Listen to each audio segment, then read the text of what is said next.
This is my news of today with Rayme Jurmain Djalis on November 23, 2025. This is African Diaspora news from Europe. World news. South Africa. Arrests as Operation Djalis protesters clash with police.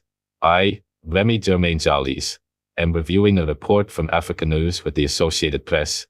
Last updated Sunday, 23rd of November, 2025. The article covers clashes between police and protesters in Johannesburg during demonstrations linked to Operation Djalis, an anti-migrant movement. Incident overview. On Saturday, police fired rubber bullets and tear gas to disperse protesters who breached the G20 summit security zone at the Nasrec Expo Center.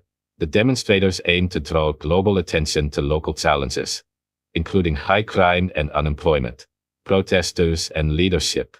The protest was led by Zandile Dabula, who expressed frustration at President Cyril Ramaphosa for not addressing concerns about illegal immigration. Supporters of the opposition Umkhonto we Sizwe party, led by controversial former President Jacob Zuma, also joined the demonstration. Protest location and complaints. Protesters were dissatisfied with the designated protest area, which was about 1 kilometer from the summit venue, describing it as meaningless and inaudible to international delegates. Ayanda Ndlovu, a participant, emphasized the importance of visibility to send a message to global leaders. Arrests and legal action. 2 Operation Djalis members were arrested. Police stated that cases were registered for public violence, assault on an officer, and contravention of a court order. Dabula accused authorities of misusing power and failing to address illegal immigration. Migration context. South Africa, Africa's most developed economy, attracts migrants from neighboring Zimbabwe, Mozambique, and Lesotho, as well as from Nigeria and Ethiopia. In the year ending 31st of March, the Department of Home Affairs deported 46,898 undocumented migrants, marking an 18% increase from the previous year. Operation Djalis background. Operation Djalis has grown over the past few years, primarily attracting young black South Africans. The movement has engaged in actions such as closing 4 known shops and preventing the children of foreigners from entering public schools. My next news of the day is Guinea-Bissau goes to the polls with president seeking a second term. A report from Africa News with the Associated Press. Last updated Sunday, 23rd of November, 2025. The article covers Guinea-Bissau's presidential and legislative elections, in which incumbent President Umaro Sissoco Embalo is seeking a second term in office. Election context. The elections take place at a critical time in West Africa, where democracy has recently been challenged by several disputed polls. President Embalo faces competition from 11 other presidential candidates, including Fernando Dias, a relative political newcomer. Opposition and political background.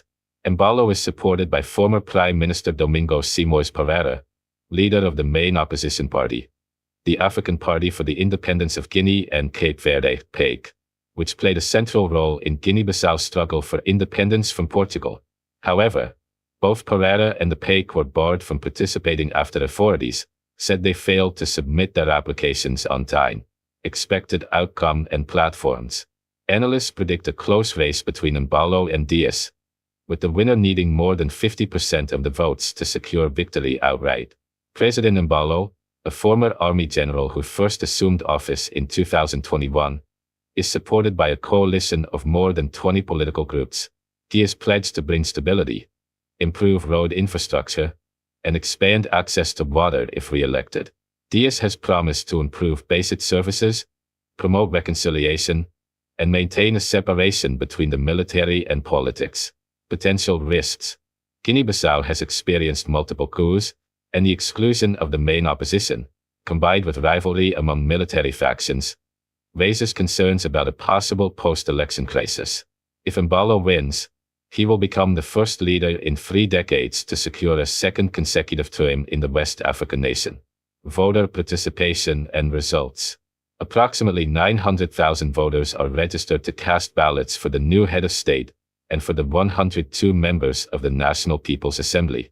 Polling stations will close at 5,000 GMT, with provisional results expected within 48 hours. My next news of the day is title Pope Leo Fourteenth appeals for release of kidnapped students and priests. A report from Africa News and the Associated Press. Last updated Sunday, 23rd of November, 2025. The article covers the Pope's call for the release of kidnapped students and priests in Nigeria and Cameroon. Abductions in Nigeria and Cameroon. On Friday, 315 students and teachers were abducted from St. Mary High School in Niger State, Nigeria. In Cameroon, 6 Catholic priests were kidnapped from the Archdiocese of Bamenda, alongside a Baptist pastor in the same region. These incidents are part of a broader pattern of attacks by armed groups targeting vulnerable civilian populations. Pope Leo XIV's appeal. During Sunday prayers at St. Peter's Square, Pope Leo XIV expressed deep sorrow over the kidnappings. He said he felt immense sadness for the victims, particularly the abducted boys and girls, and for their anguished families. The Pope called on the competent authorities in both countries to take appropriate and timely measures to secure the release of the captives. He also invited the faithful worldwide to pray that churches and schools remain safe places, free from violence. He emphasized that these institutions should always serve as sanctuaries of hope and protection for children and communities. Updates on the situation. The Christian Association of Nigeria reported that about 50 children from the Catholic school had managed to escape and have been reunited with their families. The abductions have drawn international attention, coinciding with U.S. President Donald Trump's recent threats of military action, citing what he describes as the persecution of Christians in Nigeria by radical Islamist groups. Conclusion. This report highlights both the human tragedy of the recent kidnappings and the broader security challenges facing Nigeria and Cameroon. Pope Leo XIV's statements underscore the importance of protecting schools and religious institutions, while the international response, including potential U.S. involvement, indicates the geopolitical dimensions of these crises. My next news of the day is Ramaphosa defends G20 summit as U.S. skips participation. A report from Africa News and the Associated Press, published Sunday, November 23, 2025. The article covers developments surrounding the G20 summit hosted in Johannesburg, South Africa, including tensions with the United States and the summit's broader agenda. U.S. absence at the G20 summit. As Johannesburg prepares to host this weekend's G20 summit of both rich and developing nations, the United States announced it will not participate in the discussions.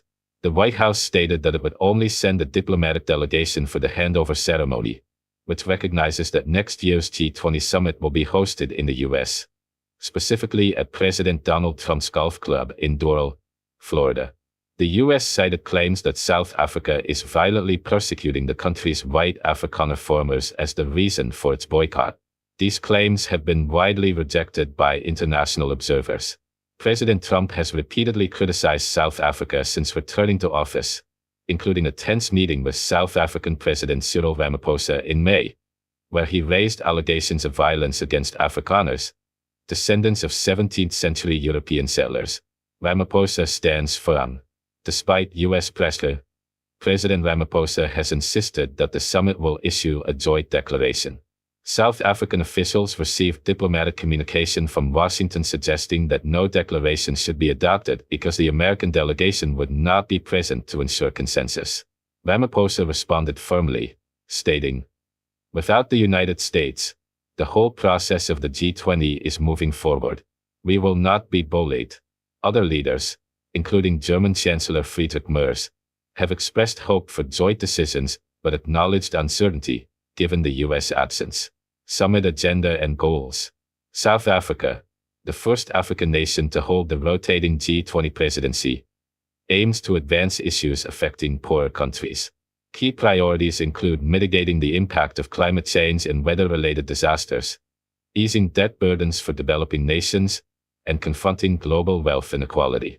European Commission President Ursula von der Leyen and European Council President Antonio Costa met with Ramaphosa in Johannesburg, expressing support for South Africa's agenda.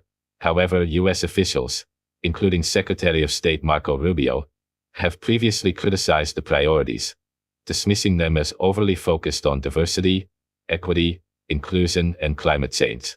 Rubio notably skipped a G20 foreign ministers meeting earlier this year. Other world leaders, including Chinese President Xi Jinping, Russian President Vladimir Putin, and Argentine President Javier Milei, are also skipping in-person participation but have sent delegations to represent their countries. South African G20 ambassador Zelisa Mabhango noted that the only country completely absent from the discussions is the United States. My next news of the day is Nigeria on edge amid U.S. threats, African youth and women empowerment programs. An article from Africa News, published Sunday, November 23, 2025. The report covers multiple developments in Africa, including Nigeria's economic turbulence, and 2 transformative educational and renewable energy initiatives in East Africa. Nigeria under pressure.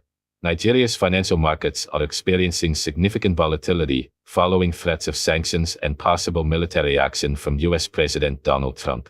According to the article, Trump criticized Nigeria for what he described as its failure to protect Christian communities, sparking immediate shockwaves across Africa's largest economy. The Nigerian stock exchange suffered sharp losses within hours, while consumer prices continued to rise, raising fears that inflation could worsen in the coming weeks. Economic analyst Dr. Joel Haruna, speaking from Abuja, emphasized that sustained uncertainty could undermine investor confidence and weaken macroeconomic stability. He warned that prolonged threats of sanctions might trigger capital flow and intensify pressure on the naira, Nigeria's currency. Given Nigeria's reliance on U.S. trade, financial flows, oil exports, security cooperation, and development funding, key sectors such as energy, finance, and manufacturing could face significant strain if relations with Washington deteriorate. Experts suggest that the Nigerian government may need to accelerate diplomatic engagement, stabilize the forex market, diversify trade, and reassure investors to cushion potential economic shocks. Malengo Program, Transforming East African Students. The article also highlights the Malengo Program, which is helping high-achieving students from low-income backgrounds across East Africa access higher education abroad. Many talented students face financial barriers, limited opportunities, and lack of mentorship, preventing them from realizing their potential. Malengo addresses these challenges by providing scholarships, mentorship, and academic guidance, enabling students to attend top universities in Europe and the United States. Beyond academics, the program equips participants with skills to access global careers. Graduates have secured competitive positions in technology, engineering, and healthcare, demonstrating how targeted support can transform the lives of young Africans and their communities. Solar Mamas, Empowering Women in Zanzibar. In Zanzibar, roughly half of the population still lives without electricity. The Solar Mamas initiative trains local women, many with little formal education, to become skilled solar technicians. These women install and maintain solar systems in remote villages, providing households, schools, and businesses with reliable, clean energy. The impact extends beyond electrification. Solar Mamas programs create income opportunities for women, increase financial independence, and strengthen local economies. Communities benefit from safer streets at night, improved education outcomes through solar-powered classrooms, and overall enhanced living conditions. The program illustrates how sustainable technology and women's empowerment can combine to drive rural development. Conclusion. This article demonstrates the dual challenges and opportunities in Africa today. In Nigeria, political tensions with the United States are causing immediate economic uncertainty. Meanwhile, innovative programs like Malengo and Solar Mamas show that targeted interventions in education and renewable energy can significantly improve lives, empower women and youth, and foster long-term societal transformation. My next news of the day is, Bangladesh asks India to extradite fugitive ex-PM Sheikh Hasina. An article by Lorraine Maulinder and news agencies, published on Al Jazeera on Sunday, November 23, 2025. The article reports on Bangladesh's renewed request for India to extradite former Prime Minister Sheikh Hasina, who is currently in hiding in India. Sheikh Hasina, 78 years old, was recently sentenced to death in absentia by a special international crimes tribunal in Dhaka. She was convicted over her role in last year's deadly crackdown on a student-led uprising in August 2024, during which more than 1,400 people were killed, according to United Nations reports. Hasina had previously served as Prime Minister of Bangladesh for 15 years before being overthrown in the mass uprising. Tauhid Hossain, who holds the foreign affairs portfolio in Bangladesh's interim administration, said on Sunday that Dhaka had sent a letter to New Delhi 2 days prior, formally urging India to extradite the fugitive ex-leader. Following the court ruling, Bangladesh's foreign ministry stressed that India has an obligatory responsibility under a bilateral extradition treaty signed in 2013. The ministry also condemned India's sheltering of Hasina as a grave act of unfriendly behavior, and called it a travesty of justice for any other country to grant asylum to these individuals convicted of crimes against humanity. India's foreign ministry responded only by noting the Hasina verdict, and has not commented on the prospects of extradition. Bangladeshi media, including Protam Alo, report that Dhaka has made at least 3 extradition requests previously. Hasina's historical support from India has been a source of friction between the two South Asian neighbors since her overthrow. Tensions appear to have eased slightly this week after Bangladesh's National Security Advisor, Khalil Rahman, visited India for a regional security summit. During his visit, Rahman met his Indian counterpart, Ajit Doval, and reportedly invited Doval to visit Dhaka. Looking ahead, Bangladesh will hold its first general elections since the protests in February. Hasina's political party, the Awami League, remains barred from any political activity, further shaping the country's transitional landscape. This report highlights the ongoing diplomatic and legal tensions between Bangladesh and India over Hasina's extradition, underscoring the broader challenges faced by the interim Bangladeshi government in addressing past abuses while navigating regional politics. My next news of the day: Sleepless Maduro fears death by assassin or U.S. strike. An article by Cody Weddle published in The Telegraph on Sunday, November 23, 2025, discussing Venezuelan President Nicolas Maduro's fears regarding his personal safety amid escalating U.S. operations against his government. According to the article, former regime officials report that President Maduro is concerned about being assassinated either by a betrayal from his inner circle or through a U.S. military strike. The Trump administration has reportedly prepared new operations targeting Venezuela, including a CIA plan to overthrow the president.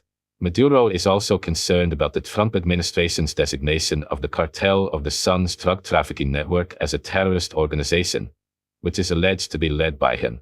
U.S. Defense Secretary Pete Hegseth noted that this designation provides Washington a whole new bunch of options, potentially allowing strikes on Maduro's assets and infrastructure inside Venezuela.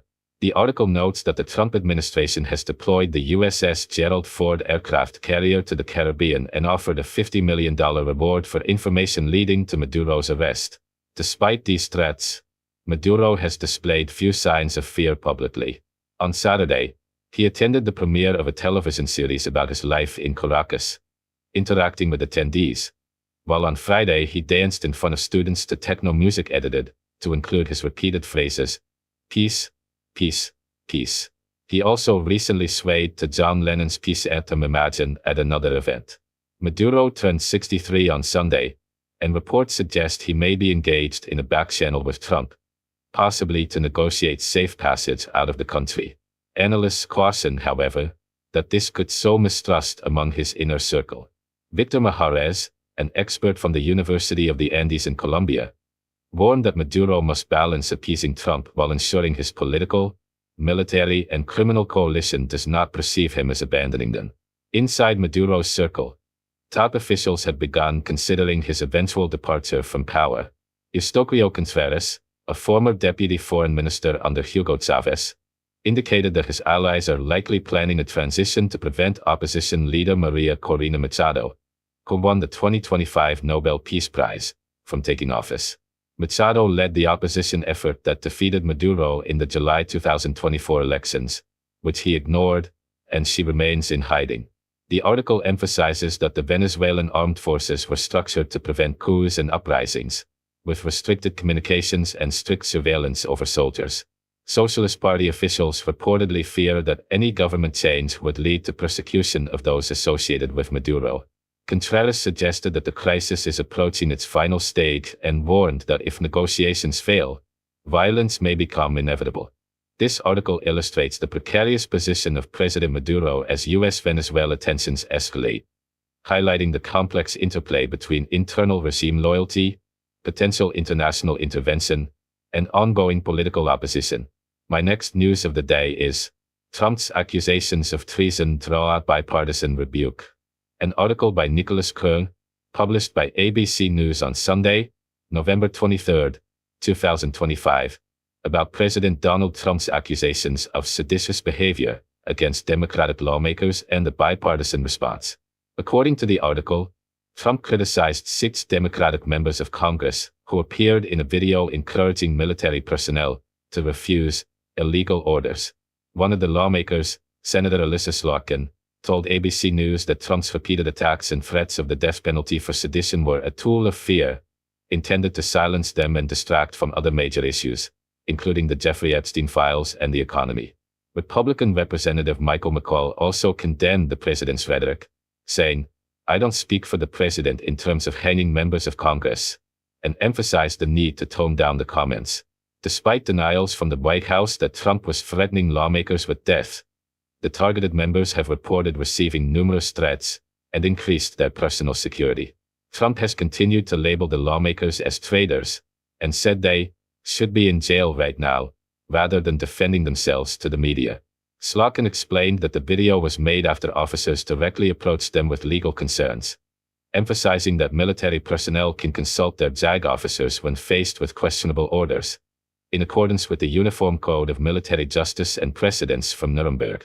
When questioned about whether the president had issued illegal orders, Slotkin responded that she was not aware of any explicitly illegal commands but noted legal ambiguities surrounding operations, including Caribbean strikes related to Venezuela. McCaul added that he did not believe any illegal orders had been given and described the orders as lawful measures for the self-defense of the Constitution, particularly to counter threats from drug trafficking. Slotkin also expressed concern over the domestic deployment of U.S. military forces, noting that courts had overturned military deployments on American soil, including in Washington, D.C. She warned that such deployments could create high-stress situations for law enforcement and service members, potentially endangering civilians. The video message was intended as guidance for military personnel to consult JAG officers when uncertain about legal orders. Regarding Venezuela, Slotkin highlighted the scale of U.S. military buildup in and around the country, including aircraft carriers and F-35s, and emphasized that any potential military action or regime change should involve public discussion and transparency with American citizens. This article illustrates the growing tension between President Trump and both Democrats and Republicans concerning military and legal accountability, the role of elected officials in advising service members, and the challenges of maintaining public trust during sensitive international operations. My next news of the day is Bolsonaro claims ankle monitor tampering fueled by paranoia.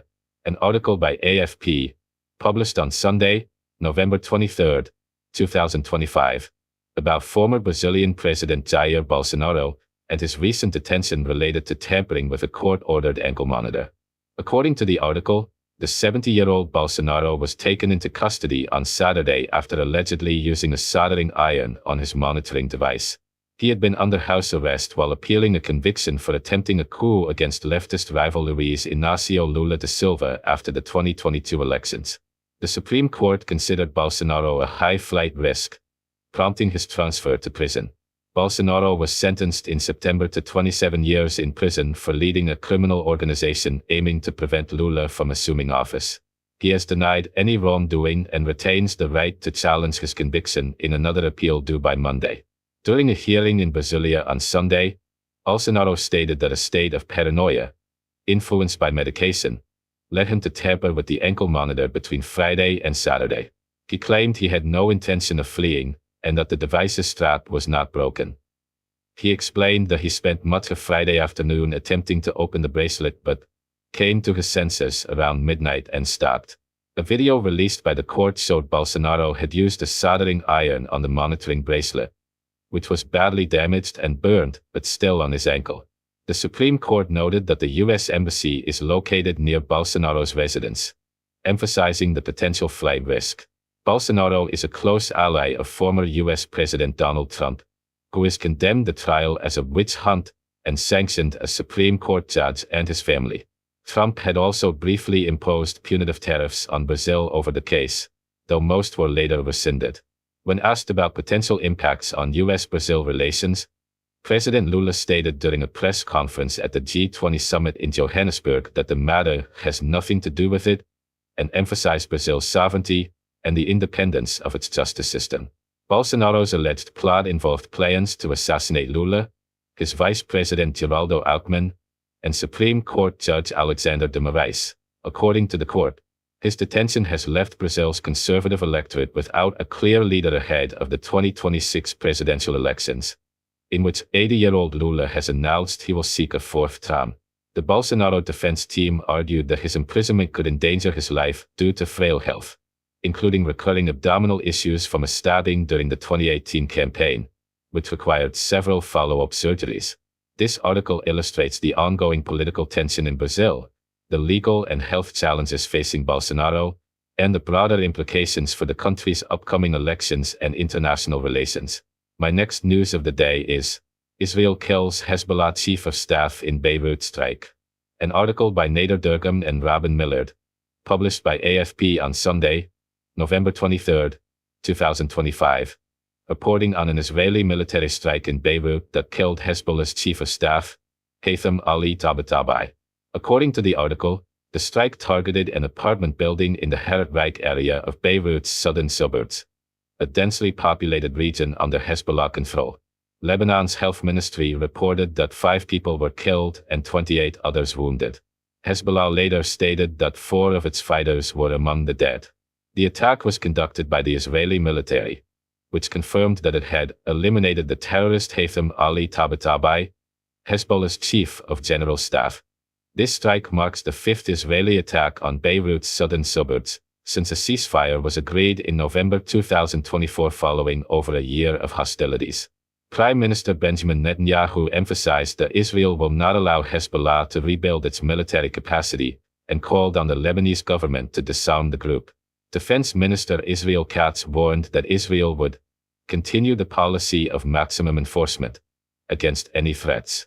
AFP correspondents at the scene reported that the strike hit the 3rd and 4th floors of a 9-story building.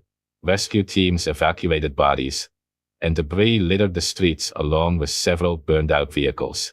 Witnesses described a flash and shattered glass from nearby buildings, with 3 missiles reportedly fired at the site, according to Lebanon's national news agency. Tabatabai, born in 1968, had been largely unknown to the Lebanese public. Prior to becoming Hezbollah's military chief, he was responsible for operations in Yemen. The United States stated that he commanded special forces in both Lebanon and Syria, where Hezbollah supported former President Bashar al-Assad during the civil war. The U.S. Treasury had offered a $5 million reward for information on Tabatabai. The article notes that Hezbollah was weakened by its conflict with Israel, which began in October 2023 in support of Hamas in Gaza and escalated into 2 months of full-scale fighting. Lebanon has since faced increased Israeli and U.S. pressure to disarm the group, which Hezbollah opposes. Lebanese President Joseph Aoun called on the international community to intervene to stop Israeli attacks, stating that the world must act firmly to protect Lebanon and its people. The strike occurred just a week before Pope Leo XIV's scheduled visit to the country. This report highlights ongoing tensions between Israel and Hezbollah, the fragile nature of the ceasefire in Lebanon, and the broader regional implications of military actions against militant groups. It underscores the human cost of targeted strikes and the continuing international concern over stability in Lebanon. My next news of the day is the unexpected rift between Trump and his MAGA base over AI. An article by Gerrit Vynck, published in the Washington Post on Sunday, November 23, 2025, examining the emerging tensions between President Donald Trump and his MAGA base regarding artificial intelligence. According to the article, Trump's enthusiastic support for the AI industry has created an unexpected division within the Republican Party. He has appointed influential tech investors and entrepreneurs to key positions, backed AI growth, removed regulations implemented by former President Joe Biden, and encouraged massive investments from foreign companies and governments into US AI funds. While Trump emphasizes the billions of dollars flowing into AI as evidence of economic growth, some prominent Republicans, including Governors Ron DeSantis of Florida and Sarah Huckabee Sanders of Arkansas, and Senators Josh Hawley of Missouri, warned that AI's rapid expansion could threaten the party's populist appeal. Concerns include potential job losses from automation, risks to teenagers from AI chatbots, and rising utility bills due to energy-intensive data centers. This divide highlights a broader tension within Trump's coalition, balancing support for tech and business elites with the economic concerns of working-class voters. A Washington Post-ABC News Ipsos poll shows broad disapproval of Trump's handling of his second term. Additionally, a Pew Research Center study from June found that 50% of U.S. adults are more concerned than excited about AI, compared to 37% in 2021. The article notes that AI laws have been proposed in every state and enacted in many, covering issues such as whistleblower protections, bans on using AI in welfare decisions, and prohibiting marriages to AI systems.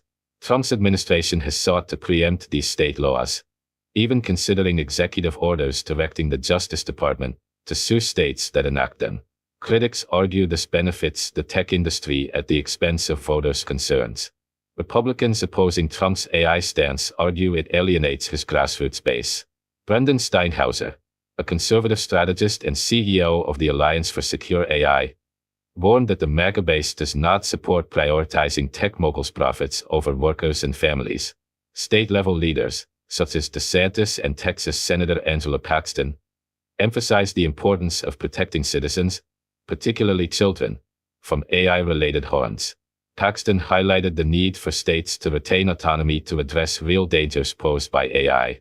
Trump's administration has taken concrete actions to support the AI industry, including lifting chip export restrictions, fast-tracking data center construction, and providing a $1 billion loan guarantee for electricity supply to Microsoft data centers. Tech leaders argue these investments will create jobs, improve U.S. competitiveness against China, and drive innovation in medicine and science.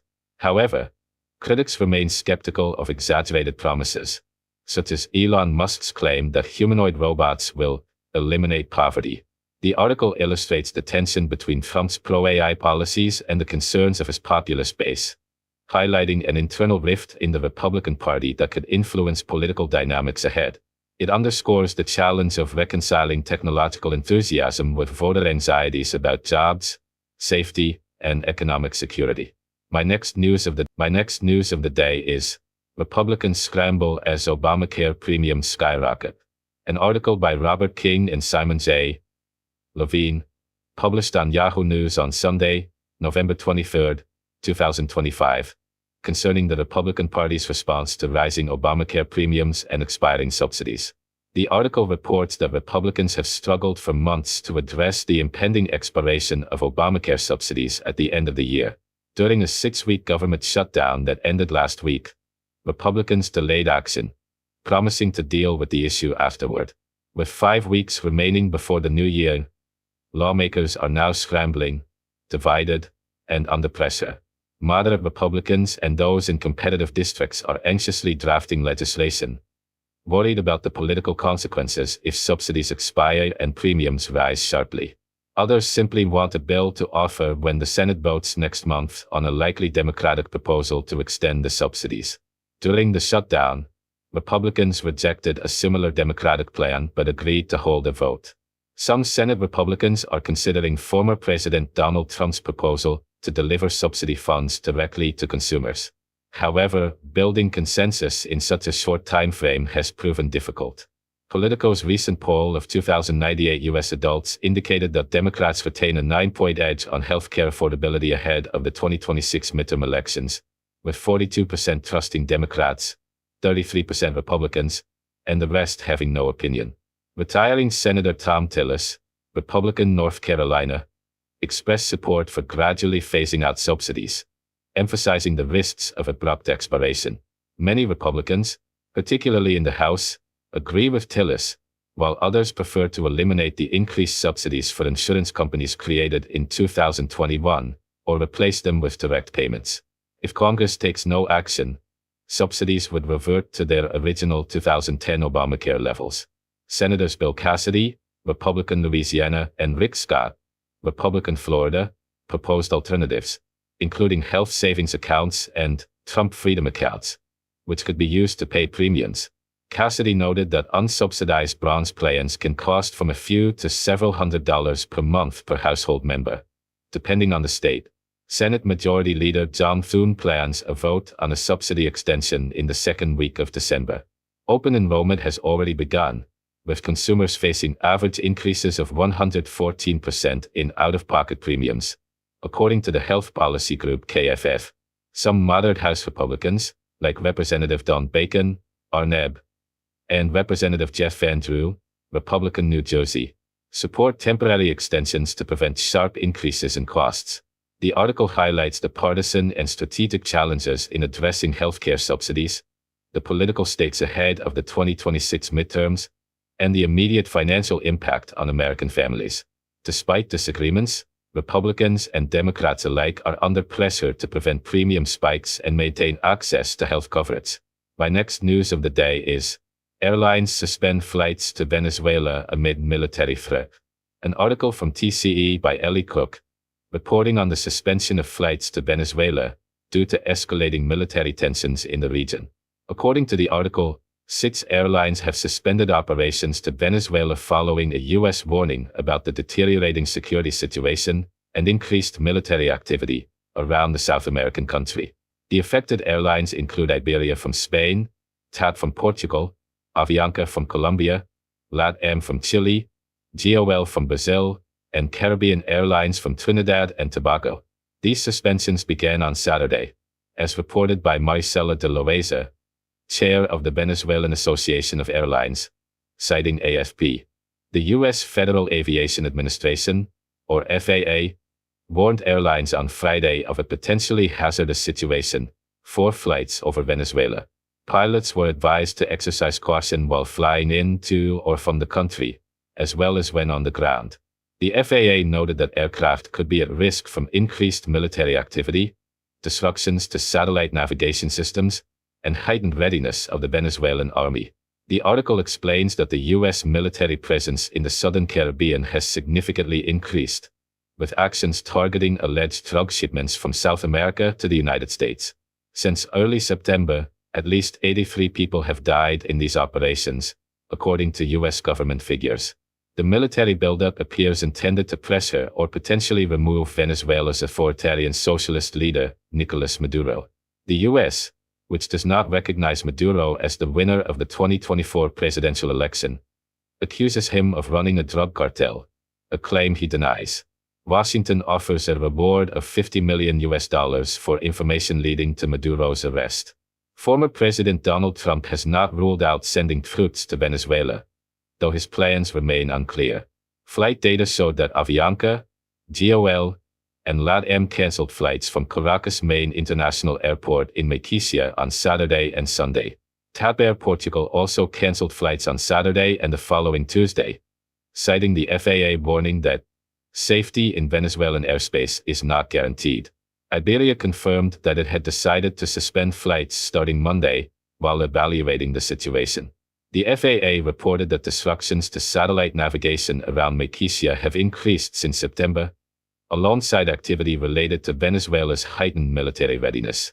Interference with navigation systems can affect aircraft up to 250 nautical miles, or approximately 290 miles away. While the Venezuelan government has not indicated an intention to target civilian aviation, the FAA notes that Caracas has modern fighter jets and various weapon systems capable of reaching or exceeding operational altitudes of civilian aircraft. Portable surface-to-air missiles and artillery also pose risks. Recently, Venezuela has conducted military exercises and mobilized around 200,000 civilians. Reuters reported that the White House may launch new operations against Caracas in the coming days, although details and timing remain unclear. This article highlights the serious risks for civilian aviation amid rising military tensions, the strategic U.S. pressure on Venezuela, and the uncertainties facing international airlines and travelers in the region. My next news of the day is US reports progress in Ukraine peace talks. A report from Willinglet Kringen regarding recent peace talks in Geneva aimed at ending the war between Russia and Ukraine. According to the article, U.S. Secretary of State Marco Rubio stated on Sunday during a press conference that the talks are making good progress, and described them as probably the best meeting so far. Representatives from the United States, Ukraine, and European allies are discussing the American 28-point plan designed to resolve the conflict. Rubio emphasized that the plans still need to be signed by the presidents, but he does not foresee any problems with that. He mentioned that the plan is still under development and that he would provide an update later on Sunday evening. The Ukrainian Chief of Staff, Rayme Jurmain, also expressed a positive outlook and thanked former U.S. President Donald Trump for his efforts in facilitating the negotiations. The article notes that European countries have made adjustments to the U.S. proposal, particularly regarding the relinquishment of territory in eastern Ukraine. According to these countries, negotiations over such territorial issues should only occur after a ceasefire has been established. This report highlights the ongoing diplomatic efforts to achieve peace in Ukraine, the collaboration between the United States, Ukraine, and European nations, and the cautious optimism expressed by officials involved. The discussions demonstrate the complexity of negotiating a lasting settlement, especially when territorial and security concerns remain sensitive topics. My next news of the day is Hamas delegation in Egypt for talks after Gaza escalation. An article published by ANP reporting on a Hamas delegation arriving in Cairo, Egypt, for discussions following renewed violence in the Gaza Strip. According to the article, the Hamas delegation met with mediators, including representatives from Egypt, Qatar, and the United States. The talks are focused on addressing the recent escalation, despite a ceasefire that has been in effect since October. Additionally, the discussions aim to consider the second phase of the U.S. peace plan. The article notes that repeated violent incidents in Gaza have raised concerns about the fragile ceasefire. On Saturday, the Palestinian Civil Protection reported that at least 22 people were killed in Israeli airstrikes. Israel stated that these strikes were responses to Palestinian violations of the ceasefire. This situation underscores the continuing volatility in the region and highlights the challenges facing international mediators attempting to maintain peace. The presence of multiple stakeholders, including Egypt, Qatar, and the United States, illustrates the importance of diplomatic efforts to prevent further escalation and civilian casualties. My next news of the day is Lebanon urges international community to stop Israeli attacks. An article published by ANP, reporting on statements by the Lebanese President Joseph Aoun regarding ongoing Israeli attacks on Lebanon. According to the article, President Aoun called on the international community to take strong action to stop Israeli attacks on Lebanon and its population. His statement followed a deadly Israeli airstrike on the southern suburbs of Beirut earlier on Sunday. The Lebanese Ministry of Health reported that 5 people were killed and dozens were injured in the Beirut attack. Israel claimed that the strike targeted the chief of staff of Hezbollah, Ali Tabtabai. According to the office of Israeli Prime Minister Benjamin Netanyahu, Tabtabai was allegedly responsible for building up and rearming the terrorist organization. Israeli media reported that the Hezbollah chief of staff was killed in the attack. The article highlights that Israel attacks Lebanon almost daily, particularly the southern regions, despite a ceasefire that was agreed upon with Hezbollah almost 1 year ago. The piece also notes that a ceasefire has been in effect in Gaza for 44 days. According to Palestinian authorities, Israel violated the ceasefire 497 times, resulting in the deaths of 342 Palestinians. This report emphasizes the ongoing violence in the region, the humanitarian consequences for civilians, and the tensions between military actions and established ceasefire agreements. President Aoun's appeal to the international community underscores the urgent need for diplomatic intervention to prevent further loss of life. My next news of the day is title: Trump criticizes Ukrainian leadership over peace negotiations. An article published by TCE with 76,100 followers, written by Ellie Cook, discussing recent statements by former President Donald Trump regarding Ukraine and ongoing peace negotiations. According to the article, Trump accused Ukraine of showing zero gratitude for the United States' efforts to end the nearly 4-year-long large-scale war in the country. This accusation came shortly after Trump gave Kiev until Thursday to agree to a new 28-point proposal.